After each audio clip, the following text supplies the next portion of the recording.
Bonjour à tous, je suis Claire Prisbilek, psychologue du travail et fondatrice du cabinet Comme un lundi. En 2023, j'ai rencontré le cabinet Positif et ensemble, nous avons conçu une formation qui allie compétences psychologiques et managériales. Tout cela pour accompagner les managers dans la prévention des risques psychosociaux. Aujourd'hui, j'ai le plaisir d'accueillir Fatima Saïd, DRH chez Textdecor Group, pour échanger sur les enjeux de cette formation et sur l'importance croissante de la prévention des RPS en entreprise. Bonjour Fatima, merci d'être venue et d'être là aujourd'hui avec nous. Bonjour Claire, merci pour ton invitation et bonjour à tous. Alors entrons directement dans le vif du sujet.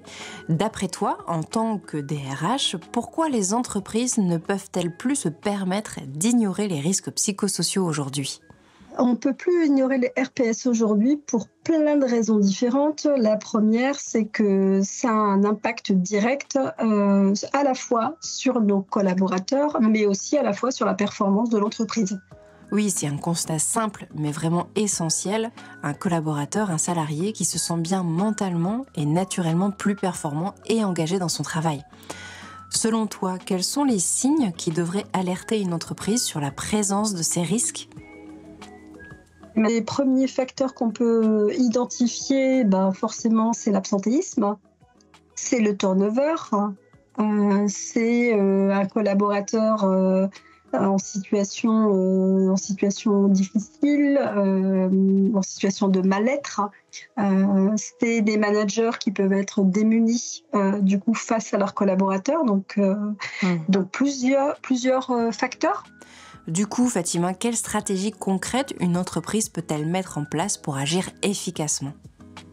Le manager est le premier maillon, je pense. Le manager est le premier acteur RH, j'ai envie de dire, auprès de son collaborateur. Donc, c'est un peu le premier maillon de la chaîne et la personne susceptible, en tout cas, d'identifier ces signaux faibles.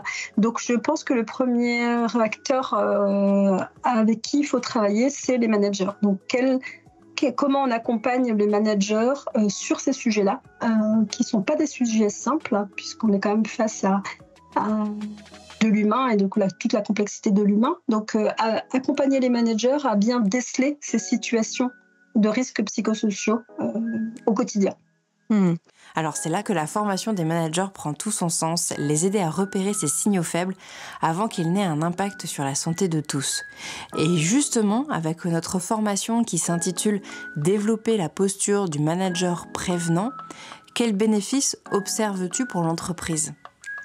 Je pense qu'effectivement, si les équipes RH sont sensibilisées et accompagnent sur ces sujets-là, si les managers sont outillés pour déceler ces situations-là, si auprès des collaborateurs, on n'en fait pas un sujet tabou et qu'on ose parler de ces sujets-là, je pense que ça va libérer la parole et ça va permettre effectivement à chaque acteur de pouvoir agir et du coup d'être dans la prévention de ces risques psychosociaux. Fatima, un dernier message à partager avec nos auditeurs ? J'invite en fait toutes les entreprises qui ont travaillé sur ces sujets-là à nous partager effectivement leurs bonnes idées d'action, parce que je pense qu'il y a plein d'actions différentes pour traiter ce sujet-là. Et j'invite les entreprises qui n'ont pas commencé à travailler sur ces sujets-là, du coup à se rapprocher de toi, Claire, de Positif, pour pouvoir aborder ces sujets-là. Merci vraiment Fatima pour ton témoignage. Et vous qui nous écoutez, quelles sont vos actions et stratégies pour favoriser le bien-être au travail ? N'hésitez pas à partager tous vos petites actions, vos tips, vos solutions, vos expériences en commentaire. Merci à tous pour votre écoute et à bientôt avec Positif pour de nouveaux échanges inspirants.